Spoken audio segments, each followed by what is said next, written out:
महाराष्ट्राचा।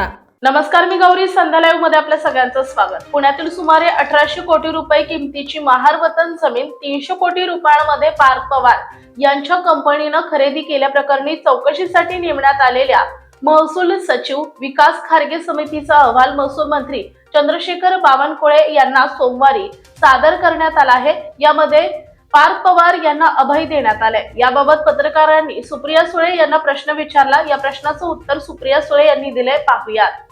अहवाल बाहेर आलाय का?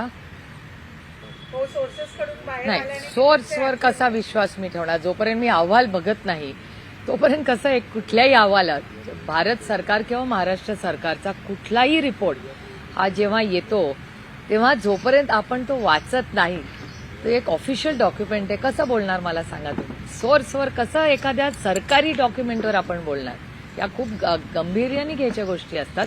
त्यामुळे रिपोर्ट आला की तो मी वाचीन आणि जरूर त्याच्यावर तुम्हाला कॉमेंट देईन। आणि जर हा गोपनीय अहवाल आहे तर मुद्दामून सरकारकडून लीक केला गेलाय का? कुठेतरी पार्थ पवार यांच्यावरती दबाव टाकण्याचा प्रयत्न सुरू आहे का? कारण या सगळ्या घडामोडी सुरू असताना सातत्यानं पार्थ पवार यांचं नाव येणं, शीतल तेजवानी यांच्याकडनं त्यांच्यावरती जबाबदारी ढकलून नेणं, म्हणजे हे काय सुरू आहे? हे तुमचा जो सोर्स असेल तेच सांगू शकेल ना, मी कसं सांगणार? माहिती तुम्हाला लीक होते, सोर्स तुम्हालाही माहिती देतोय, त्याच्यामुळे मला कसं कळणार आहे कोण करतंय? पण कुठलाही भारतीय म्हणजे हा असेल किंवा राज्यात किंवा देशातला कुठलाही गोपनीय रिपोर्ट असेल तो एक तर तो गोपनीय असेल तर तो बाहेर कसा आला? आणि कुठलाही रिपोर्टवर बोलताना माझ्यासारख्या व्यक्तींनी जी लोकप्रतिनिधी आहे त्यांनी वाचल्याशिवाय ह्याच्यावर बोलू नये असं माझं वैयक्तिक मत आहे। सुरुवातीला तुम्ही पार्थ पवार यांच्या प्रकरणामध्ये त्यांना डिफेंड करताना पाहायला मिळालं होतं। तुम्ही पहिल्या होत्या की पार्थ असं करू शकत नाही असं म्हणतात, त्याच्यावर तुम्ही आजही ठाम आहात?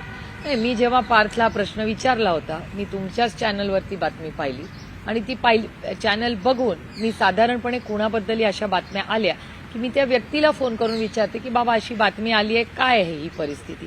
तेव्हा पार्थला मी फोन केला होता सकाळी आणि मी असं म्हणले होते, तो मला म्हणला आत्या मी काही चुकीचं केलं नाही, मी तुम्हाला नंतर समजून सांगतो काय झालं।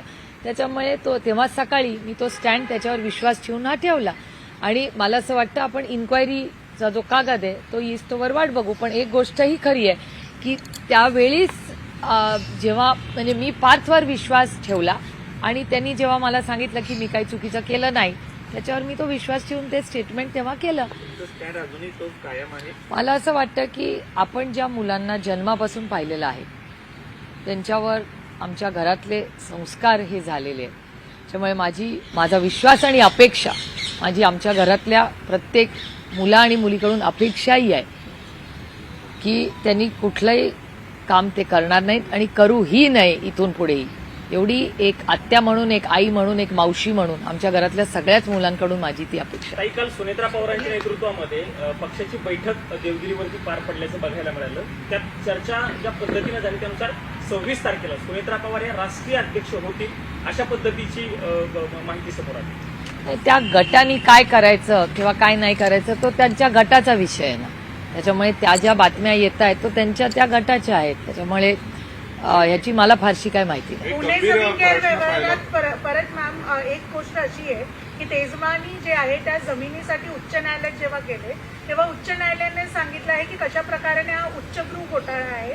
बरोबरच सहानुभूतीच्या आधारावर मागितलेल्या जामिनामुळे चुकीच्या ठिकाणी सहानुभूती दाखवल्यासारखं होईल असं न्यायालयाने स्पष्ट सांगितलं आणि त्यांनी पार्थ पवारांना म्हणजे त्यांच्यावरती जबाबदारी ढकलण्याचाही प्रयत्न केलाय असंही त्यांनी सांगितलं। मॅटर इज सबज्युडिस, त्याच्यामुळे कोर्ट काय देतं त्याच्यावर आपण कसं बोलणार ना? या देशामध्ये कोर्टाचे जे निर्णय असतात ते आपल्याला मान्य करायचे असतात, त्याच्यामुळे त्याचे काही ऑब्झर्वेशन्स असतील। पण मला असं वाटतं तो अहवाल आणि कोर्टाची फायनल ऑर्डर इस्तोवर कुठल्याही सबज्युडिस मॅटरवर बोलणं हे योग्य। ताज्या आणि महत्त्वपूर्ण बातम्या पाहण्यासाठी आजच आमच्या संध्या लाईव्ह न्यूज चॅनलला YouTubeवर सबस्क्राईब करा आणि बेल आयकॉन प्रेस करा।